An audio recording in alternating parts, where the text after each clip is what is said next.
ஜெய் ஸ்ரீ மாத்ரே நமக. ஜெய் குருதத் ஜெய் குரு பிரசரம். நமஸ்காரம். நான் கரூர்லேருந்து வல்சலா பணிக்கர், பிரசன்ன ஜோதிடர். இன்னைக்கு நம்ம அபஜித் நேரத்தை பற்றி பார்க்க போகிறோம்.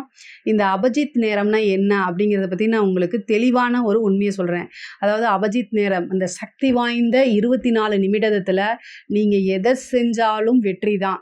மிகப்பெரிய லெவலில் அது சக்தி வாய்ந்தது. உங்களுக்கு நீங்கள் கேட்டதெல்லாம் கொடுக்கும் அப்படின்லாம் நான் கண்டிப்பாக சொல்லவே மாட்டேன். பொதுவாகவே இந்த டைம் இப்போ இருக்கக்கூடிய காலகட்டத்தில் அபஜித் அப்படிங்கிறது அபஜித் நட்சத்திரம் அப்படிங்கிறது ரொம்ப ஃபேமஸாக போயிட்டு இருக்குது. இன்ஸ்டாவில், யூடியூப்பில் எல்லாத்துலேயுமே ஃபேமஸாக போயிட்டுருக்குது. பட் நான் ஒரே ஒரு விஷயம், நான் இந்த விஷயங்கள் அதாவது உண்மையை சொல்கிறதுக்கு முன்னாடி ஒரு விஷயத்தை தெளிவுபடுத்திக்க விரும்புகிறேன். நான் வழிபாடுக்கு எதிரான ஆள் கிடையாது. மூட நம்பிக்கைக்கு மட்டும்தான் எதிரான ஆள். இப்போ வரக்கூடிய காலகட்டங்களில் லைக்ஸுக்காக, ஷேருக்காக என்ன வேணால் சொல்லலாம் அப்படிங்கிற ஒரு விஷயம் ட்ரெண்டாக போயிட்டுருக்குது. ஒவ்வொரு டைம்லேயும் ஒவ்வொரு விஷயத்த ட்ரெண்டு பண்ணிகிட்ருக்காங்க. சில விஷயங்கள் சாஸ்திரங்களில் இல்லாதது கூட ட்ரெண்டாக மூட நம்பிக்கையாக இருக்குது. இதனால் ஜோதிடத்துக்கும் பிரச்சனையாகுது. அதே மாதிரி நம்மளுடைய இந்த ட்ரெடிஷ்னல், அதாவது ஹிந்து இதில் சாஸ்திரங்களில் சொல்லப்பட்டிருக்க விஷயமும் அழிக்கப்படுது. சில விஷயங்களில் தர்மத்துக்கு எதிராகவும் இருக்குது. இதெல்லாம் நினச்சி கவலையாக இருக்குது. அதனால் மட்டுமே நான் இதை சொல்கிறேன். பொதுவாகவே அபஜித் நட்சத்திரம்னா என்ன அப்படின்னா, ஜித் அப்படின்னா வெற்றி. இது எல்லாத்துக்கும் தெரிஞ்சது தான். ஸோ அபஜித்னா சிறந்த வெற்றி, மிகப்பெரிய வெற்றி அப்படின்னு எடுத்துக்கலாம். ஆனால் இந்த அபஜித் அப்படிங்கிற நட்சத்திரம் ஒன்று இருக்கா அப்படின்னு கேட்டிங்க அப்படின்னா, அந்த அபஜித் நட்சத்திரம் அப்படிங்கிறது எங்கே இருக்குது அப்படிங்கிறது தெரிஞ்சுக்கணும் ஃபஸ்ட்டு. அதாவது இந்த கலியுகத்துக்கு முன்னாடி மகாபாரத காலத்தில் அபஜித் அப்படிங்கிற ஒரு நட்சத்திரம் இருந்ததாக கூட வச்சுக்கலாம். கிருஷ்ணருடைய மயில் இறகுல அது மறைக்கப்பட்டிருக்குது. அதாவது இதுக்கு ஒரு ஸ்டோரி இருக்குது. ரொம்ப ஷார்ட்டாக நான் சொல்லிடுறேன். இந்த சகாதேவன் அப்படிங்கிறவர் ஜோதிட சாஸ்திரங்களில் அவர் தான் வல்லுனராக இருக்கிறார். மிகப்பெரிய லெவலாக அவருக்கு நல்ல நாலேஜ், ஒரு ஞானி. அதனால் என்ன செய்கிறாரு, சகுனி இருக்கார் இல்லையா, அவர் தான் ரொம்ப திறமைசாலி. கிருஷ்ணருக்கு ஈக்குவலான ஒரு ஆள் அப்படின்னா அவர் சகுனி தான். ஸோ கிட்டத்தட்ட 2 பேருமே ஒரே சைடு தான் வச்சுக்கோங்களேன். ஒரே அளவுக்கு பவர்ஃபுல்லான ஆள் தான் இவர். கடவுளுக்கு நிகராக அவரும் இருந்தாருன்னு தான் நான் சொல்லுவேன். சகுனி மாமா. இந்த சகுனி மாமா என்ன செய்கிறாரு அப்படின்னா, துச்சாதனன் அனுப்பிச்சு, நீ போய் என்ன செய்யி, பாண்டவர்கள்கிட்ட சகாதேவன் கிட்ட போய் நேரம் குறிச்சிட்டு வா. எந்த நேரத்தில் நம்ம ஒரு இந்த விஷயத்தை ஸ்டார்ட் பண்ணினோம்னா நமக்கு சக்ஸஸ் ஆகும், நமக்கு வெற்றி கிடைக்கும் அப்படின்னு போய் டைமை குறிச்சிட்டு வா, எந்த நட்சத்திரத்தில் ஸ்டார்ட் பண்ணனா அப்படிங்கிறத அவர் சொல்கிறாரு. அதே மாதிரி துச்சாதனன் சகாதேவன் கிட்ட கேட்குறாரு. அப்போ கரெக்டான அந்த டைமு அபஜித் நட்சத்திரத்தை குறித்து கொடுத்துட்றாரு. அபஜித் நட்சத்திரத்தை என்ன செய்கிறாரு, குறித்து கொடுத்து அனுப்பிச்சி விட்டுறாரு. இந்த இவர் என்ன பண்ணுறாங்க, இந்த பாண்டவர்கள் இருக்காங்க இல்லையா, பாண்டவர்களில் என்னடா அது இங்கே வந்துருச்சு, கிருஷ்ணரும் பேசிகிட்டு இருக்காங்க. அப்போது துச்சாதனன் டைம் குறித்து கொடுத்துட்டு வெளியில் வரும்போது பார்த்துட்டு அவங்கள பார்த்துட்டு சிரிச்சிட்டு போகிறாரு. ஏன்னா சகாதேவன் கிட்ட நேரம் குறிச்சிட்டாரு. இனி இவர் சொல்லக்கூடிய நேரத்தில் நாங்கள் ஸ்டார்ட் பண்ணால் நாங்கள் தான் ஜெயிப்போம், அந்த டைமில் அந்த நட்சத்திரத்தில் ஸ்டார்ட் பண்ணால் நாங்கள் தான் ஜெயிப்போம்னு ஒரு கான்ஃபிடென்ட்டோடு அவர் போகிறாரு, வெளியில் போகிறாரு. அப்போ சகாதேவன் உள்ளுக்குள்ளே வராரு. அந்த பாண்டவர்கிட்ட பேசும்போது பீமர் என்ன கேட்குறாரு அப்படின்னா, எதுக்கு அவர் வந்தார் அப்படின்னு. அப்போ அவர் சொல்கிறாரு, இந்த மாதிரி எங்கிட்ட நேரம் குறிக்கிறதுக்காக வந்தார், எந்த நட்சத்திரத்தில் எந்த நேரத்தில் போகிறது தொடங்குனா வெற்றி ஆகும் அப்படின்னா அதை கேட்டுட்டு போனாங்க. அப்படிங்கும்போது பீமர் என்ன சொல்கிறாரு, அவன் பாரு, அவனுக்கு ஒரு அழிவு காலம் வந்துடுது, அதனால் நம்மக்கிட்டே கேட்குறான், அவன் ஒரு மடையன் அப்படின்னு சொல்லி சொல்கிறாரு பீமர். அப்போ கிருஷ்ணர் கேட்குறாரு சகாதேவன் கிட்ட, என்னப்பா நீ அதுக்கு சொன்னேன்னா, நான் கரெக்டாக டைம் குறித்து கொடுத்தேன், அதில் குறித்து கொடுத்தது ஜெயிச்சிருவாங்க அவங்க நான் குறித்து கொடுத்துருக்க டைமில் ஸ்டார்ட் பண்ணால் அவங்க ஜெயிச்சிருவாங்கன்னு சொன்னோன்னே, ஐயோ ராம கடவுளே அப்படின்னு கிருஷ்ணர் சொல்லும்போது பீமர் சொல்கிறாரு, அவங்க மடையும் இல்லை, நீ தான் மடையன், நீ தான் முட்டாள்னு சொல்லி திட்டுறாரு. பட் ஆனால் பாண்டவர்களுடைய விஷயங்களில் அவங்கவுங்களோட விஷயத்தில் அவங்கவுங்களுடைய தர்மத்துக்கு உட்பட்டு தான் நடப்பாங்க. ஒரு ஜோதிடரை தேடி வர்றதுன்னா அவங்களுக்கு பிடிச்சிருக்கோ பிடிக்கலையோ எதிரியோ கரெக்டாக டைம் குறித்து கொடுக்குறது, கரெக்டாக ப்ரெடிக்ஷன் சொல்கிறது, அதைத்தான் அவர் சகாதேவன் செஞ்சுருக்காரு. ஆனால் இதை வந்து கிருஷ்ண பகவான் என்ன செய்கிறாரு, அண்டர்ஸ்டாண்ட் பண்ணிக்கிறாரு. சரி ஓகே, அந்த நட்சத்திரம் இருந்தால் தானே அப்படின்னு சொல்லி என்ன செய்கிறாரு, அந்த நட்சத்திரத்தை மட்டும் எடுத்து மயில் இறகுல அவர் வந்து அந்த பிடியில் ஒளிச்சு வச்சிடுறாரு. இதுதான் வந்து கதை. ஓகேங்களா? இப்போது இந்த அந்த எடுத்துட்டாரு, ஒரு ஒரு விஷயம் இருக்குது, அது வந்து எடுத்தாச்சு. அப்போ அந்த இடத்துல அபஜித் அப்படிங்கிறது இருக்கான்னு கேட்டால் இல்லை. ஆனால் பொதுவான இது என்ன அப்படின்னா, இந்த உத்திராட நட்சத்திரம் 4ஆம் பாதமும் திருவோண நட்சத்திரம் முதல் பாதமும் வந்து அபஜித் நட்சத்திரமாக கருதப்படுது. ஆனால் அந்த நட்சத்திரம் அப்படிங்கிறது ஒன்று இருக்கானா இல்லை தான். ஓகேங்களா? இப்போ அது ஃபேமஸாக போயிட்டுருக்கு. இது வந்து சாஸ்திரம். ஆனால் தங்களுக்கு தகுந்த மாதிரி திரிச்சு சொல்கிறத தான் என்னால் தாங்கிக்க முடியல. அபஜித் அப்படின்னு ஒரு நட்சத்திரம் இருக்கா அப்படின்னா அது இல்லை. இப்போது அஸ்வினி நட்சத்திரம்ங்கிறத ஃபஸ்ட்டு ஸ்டார்ட் ஆகுது. அந்த நட்சத்திரத்துக்கு அதிபதி யாருன்னு பார்த்தீங்கன்னா கேது பகவான். சரி, அதை கும்பிடுறதுக்கு ஒரு கடவுள் இருப்பார் இல்லையா? கேது பகவான் அந்த அது நவகிரகங்கள் இப்போ மொத்தம் 27 நட்சத்திரங்கள் இருக்குது. இந்த 27 நட்சத்திரங்களும் பார்த்திங்கன்னா ஒவ்வொரு நவகிரகங்கள் அதுக்கு அதிபதியாக இருப்பாங்க. அந்த ஒவ்வொரு நட்சத்திரத்துக்கும் ஒரு அதிதேவதைன்னு இருக்கும். இப்போ வந்து அஸ்வினி எடுத்துக்கிட்டிங்க அப்படின்னா சரஸ்வதி ஒரு அதிதேவதையாக இருக்கிறாங்க. அதே மாதிரி கேது அதோட நட்சத்திரம்னு அதோட நட்சத்திர அதிபதி. ஓகேங்களா? இப்போ உத்திராடம் எடுத்துக்கிட்டால் அது சூரியனோடது. சரிங்களா? திருவோணம்னு எடுத்துக்கிட்டால் அது வந்து சந்திரனுடைய நட்சத்திரமாக இருக்குது. ஸோ இந்த அபஜித் நட்சத்திரம் யாரோடதுன்னு பார்த்தா யாரோடது இல்லை. அதுக்கு இங்கேயும் பதில் கிடையாது. சரி, அதுக்கு அதிதேவதை இப்போ திருவோண நட்சத்திரம்னா பெருமாள் நம்ம வந்து சொல்கிறோம், அதாவது நாராயணர் அப்படின்னு சொல்கிறோம். இப்போ திருவாதிரை நட்சத்திரம் அப்படின்னா யாரை சொல்கிறோம், சிவனுடைய நட்சத்திரம் சொல்கிறோம்ல, அதிதேவதை நம்ம ருத்ரன் சொல்கிறோம். திருவாதிரைன்னு எடுத்துக்கிட்டோம்னா அதிதேவதை ருத்ரன் நம்ம சொல்கிறோம், அது ராகுவோடைய நட்சத்திரம்னு சொல்கிறோம். அந்த மாதிரி அபஜித் நட்சத்திரம் எந்த கிரகத்தோடதுன்னு கேட்டால் கிடையாது. சரி, யார் அதுக்கு அதிதேவதைன்னா அதுவும் கிடையாது. இது மாதிரி தான் இருக்குது. ஸோ நான் ஒரே ஒரு விஷயம், அபஜித் நட்சத்திரம் அப்படிங்கிறது கிடையாது. ஆனால் வந்து இந்த போர் வந்து அந்த நட்சத்திரத்தில் தொடங்கப்படலை. ஏன்னா அது எடுத்துட்டாங்க. அப்போ அந்த நட்சத்திரமே இல்லைன்னு தானே அர்த்தம். அப்போது அவங்க பாட்டுக்கு ஸ்டார்ட் பண்ணிடுறாங்க. அதனால் அவங்க கௌரவர்கள் தோற்று போயிடுறாங்க. சரிங்களா? அதனால தான் தோற்று போகிறாங்க. இவர் கொடுத்த டைமில் ஸ்டார்ட் பண்ணலை. ஜோதிடம் எப்போவுமே பொய்யாகாது. ஜோதிடர்கள் வேணால் பொய் பேசுவாங்க, என்ன உள்பட. பட் ஆனால் ஒரே ஒரு விஷயங்க, அந்த நட்சத்திரம் கிருஷ்ண பகவான் எடுத்துட்டாரு, திரும்பலாம் வைக்கவே இல்லை.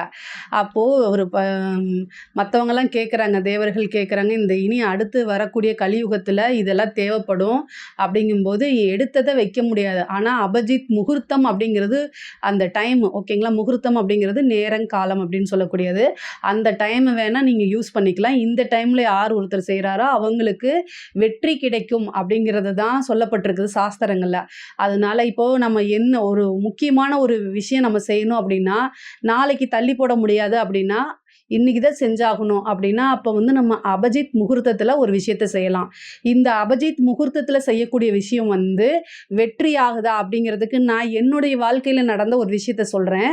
பொதுவாகவே திருமணம் வந்து அபஜித் முகூர்த்தத்தில் பண்ணுவாங்க. என்னுடைய இளையச்சான்னு சொல்லக்கூடிய சித்தப்பான்னு சொல்லுவோம் இல்லையா, அவங்களுக்கு வந்து பார்த்திங்கன்னா அபஜித் முகூர்த்தத்தில் கல்யாணம் ஆகுது. இது எப்போனா ஒரு 30 வருஷத்துக்கு முன்னாடி. சரிங்களா? அப்போ நானே சின்ன பொண்ணாக இருந்தேன். இது எப்போ அப்படின்னா வெள்ளிக்கிழமை, எனக்கு இந்த நல்ல ஞாபகம் இருக்குது. வெள்ளிக்கிழமை கரெக்டாக ஒரு 11:58 அந்த மாதிரி டைமுக்கு தான் என்ன செய்கிறாங்க, தாலி கட்டுறாங்க. 11:40லேருந்து 50க்குள்ளே கரெக்டாக எக்ஸாக்டாக வெள்ளிக்கிழமை ராகு காலம் 12 மணிக்கு தான் முடியுது. ஆனால் ராகு காலத்தில் ஒருத்தர் தாலி கட்டுறாரு. புரியுதுங்களா? ஆனால் கேரளாவில் அது அபஜித்தாக பார்க்கப்படுது. சரிங்களா? அபஜித் அப்படிங்கிறது எக்ஸாக்டாக அந்த உச்சி வேலைன்னு சொல்லுவோம். அந்த 12 மணிலேருந்து 24 நிமிஷம்னு வச்சுக்கோங்களேன். இந்த 24 நிமிஷத்தில் 11:48லேருந்து 12:15 வரைக்கும் இந்த மாதிரி ஒரு டைம் சூரிய உதயத்திலிருந்து அதை கால்குலேட் பண்ணணும்.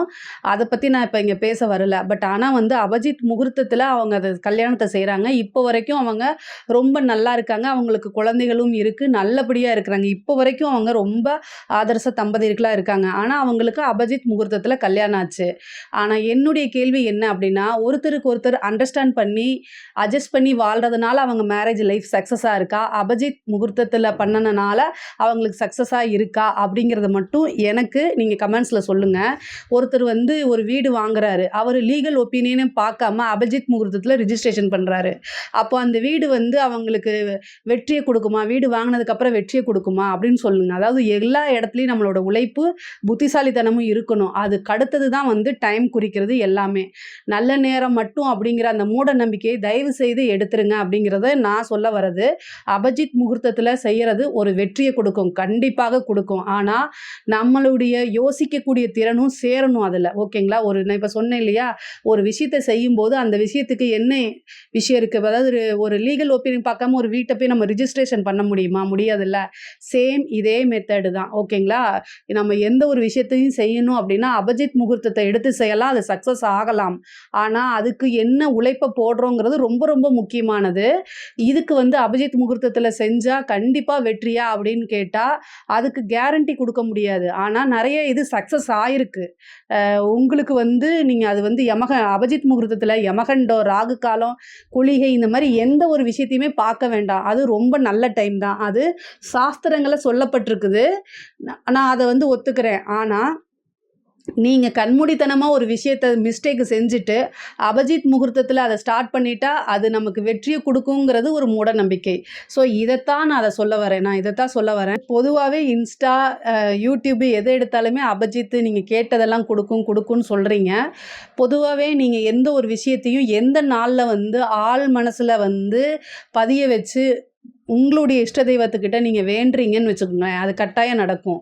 அதுக்குண்டான நீங்கள் உழைப்பை போட்டிங்கன்னா கட்டாயம் நடக்கும். தெய்வத்துக்கிட்ட வந்து நம்ம உழைப்பை போட்டுட்டு அதுக்குண்டான எஃபர்ட்ஸ் எல்லாம் பண்ணிட்டு நமக்கு கிடைக்கலையேமான்னு போய் சொல்லலாம். தெய்வத்துக்கிட்ட போய் நம்ம வந்து நான் இவ்வளோ தூரம் உழைச்சிருக்கேன், இவ்வளோ போட்டிருக்கேன், ஏன் எனக்கு கிடைக்கலன்னு உரிமையாக கேட்கலாம். அப்போ அது கண்டிப்பாக கிடைக்கும். ஆனால் எந்த எஃபர்ட்ஸுமே போடாமல் சாமி மட்டும் கும்பிட்டுட்டு இருந்தால் எப்படி நடக்கும் அப்படிங்கிறது தான் என்னுடைய கேள்வி. அது நடக்கணும்னா எல்லா நாள்லையுமே நீங்கள் கும்பிடலாம். அபிஜித் நட்சத்திரம் மட்டும் தேவையில்லை, அது எல்லா நாளுமே நீங்கள் கும்பிடலாம். இப்போ வந்து பார்த்திங்கன்னா உத்திரட்டாதி நட்சத்திரமும் பூரட்டாதி நட்சத்திரமும் ஒன்று கூடியது, அதாவது காமதேனும் குபேரனும் அதிபதியாக இருக்கக்கூடிய நட்சத்திரங்கள். இந்த நட்சத்திரங்களுடைய சந்தியில் கும்பிட்டு பாருங்களேன். ஸோ இப்படி நம்ம ஒவ்வொரு நட்சத்திரையும் எடுத்து ட்ரெண்டாக்க முடியும். எனக்கு வந்து ஒவ்வொரு நட்சத்திரத்தோடைய அதிபதியும் தெரியும். இப்படி ஒவ்வொரு நட்சத்திரத்தோடைய எடுத்து அந்த டைமில் கும்பிடுங்க, குபேரன் ஆயிடுவீங்க நான் சொல்ல முடியாது. இது வந்து தர்மத்துக்கு உட்பட்டதல்ல, நியாயமானதும் கிடையாது. நீங்கள் வந்து எந்த நாளுமே சாமி கும்பிடலாம். உங்களுக்கு உழைப்பு போக, உங்களுடைய வேலையெல்லாம் போக மீதி இருக்கக்கூடிய டைமில் கும்பிடுங்க. ஆனால் ஒரு விஷயம் வந்து நீங்கள் ஒரு வீடு வாங்கணும், ஒரு தொழில் தொடங்கணும் அப்படின்னா அதுக்கு உண்டான என்ன எஃபர்ட்ஸோ அதை போடுங்க. வீடு வாங்கணுன்னா வீடை வந்து நீங்கள் என்ன செய்யணும், எப்படி சாப்பிட்றீங்க தூங்குறீங்களோ அது மாதிரி வீடை வந்து தேட வேண்டியது, அதுக்குண்டான பணத்தை சம்பாதிக்க வேண்டியது உங்களுடைய கடமை. அந்த உழைப்பை நீங்கள் போட்டு தான் ஆகணும். அது அமையல, உங்ககிட்ட காசும் இருக்குது, பணமும் இருக்குது, இப்போ நீங்கள் தேடிட்டும் இருக்கீங்க, இதெல்லாம் மீறி உங்களுக்கு அமையல அப்படின்னா தெய்வத்திட்ட போய் பரிகாரம் பண்ணி, அதாவது பரிகாரம்னா ஒரு பிரார்த்தனை வைங்க. நான் உனக்கு வந்து எனக்கு இதை எப்படியாவது முடிச்சு கொடுமா, நான் வந்து இவ்வளோ நாள் விரதம் இருக்கிறேன், இந்த பூஜை பண்ணுறேன், அப்படி செய்யுங்க. அது வந்து ஒரு நல்ல விஷயந்தான். அந்த மாதிரி செய்கிறீங்கன்னா உங்களுக்கு கட்டாயம் பலிக்கும். எதுவுமே இல்லை அப்படின்னா, ஏன்னா எனக்கு தெரிஞ்சவங்க ஒருத்தங்க அவங்களுக்கு எந்த சோர்ஸுமே இல்லாமல் இது மாதிரி வேண்டிகிட்டு இருக்காங்க. எப்படி கிடைக்கும் அப்படிங்கிறது தெரியல. சினிமாவில் காமிக்கிற மாதிரி அப்படியே வர்றது அப்படிங்கிறது நம்மளோட லைஃப்பில் 0.1% கூட நடக்காத ஒரு விஷயம். ஸோ தேவையில்லாத மூட நம்பிக்கையை போக்கிருங்க அப்படிங்கிறதுக்காகத்தான் இந்த பதிவு. நீங்கள் வந்து ஒரு விஷயத்தை நல்லா தெரிஞ்சுக்குங்க. உங்களுடைய ஜென்ம நட்சத்திரம் நிறைய விஷயங்கள் இருக்குது. உங்களுக்கு ஒரு பணம் கிடைக்கணும் அப்படின்னா உங்கள் நட்சத்திரத்துக்கு அடுத்த நட்சத்திரம் தனத்தாரா நட்சத்திரம்னு சொல்லப்பட்டிருக்கு. அந்த நட்சத்திரத்தில் நீங்கள் மகாலட்சுமி வழிபாடு பண்ணுங்க, பணம் கேளுங்க, இந்த மாதிரி இதெல்லாம் ட்ரை பண்ணி பாருங்க. இதை விட்டுட்டு இல்லாத ஒரு விஷயம், அதாவது ஒரு விஷயத்தை வந்து சிம்பிளாக சொல்லினா அதை எக்ஸாசினேட் பண்ணி சொல்கிறது, இந்த மாதிரி விஷயங்கள்லாம் இப்போ ரொம்ப ட்ரெண்டாக இருக்குது. இதில் நீங்கள் ஏமாறாதீங்க. யார் எந்த ஒரு விஷயம் சொன்னாலும் அதில் என்ன லாஜிக் இருக்குது அப்படின்னு சொல்லுங்கள். உங்களோட இஷ்ட தெய்வத்தை வழிபாடு பண்ணுங்கள், குலதெய்வத்தை வழிபாடு பண்ணுங்கள், ஒரு தெய்வத்தை உபாசனை பண்ணுங்கள், ஒரு குருநாதர் வழிபாடு பண்ணுங்க. இதெல்லாம் உங்களை வாழ்க்கையில படிப்படியாக முன்னேற்றத்துக்கு கொண்டு போகும், கட்டாயம் வெற்றியை கொடுக்குங்க. நீங்க எதையுமே சிந்திச்சு செயல்பட்டீங்க அப்படின்னா உங்களோட வாழ்க்கையில வெற்றிங்கிறது உறுதி செய்யப்பட்டது. இந்த அபிஜித் மட்டும் கிடையாது. இந்த அபிஜித்தை விட நீங்க போடக்கூடிய எஃபர்ட்ஸ் தான் மிகப்பெரிய அபிஜித்தா இருக்கும் அப்படின்னு நான் நம்புறேன். இதுல ஏதாவது உங்களுக்கு சந்தேகங்கள் இருக்கு அப்படின்னா கமெண்ட்ஸ்ல கேளுங்க, கண்டிப்பா நான் ஆன்சர் பண்றேன். நம்மளுடைய சேனலை லைக் பண்ணுங்க, ஷேர் பண்ணுங்க, சப்ஸ்கிரைப் பண்ணுங்க. நன்றி, வணக்கம்.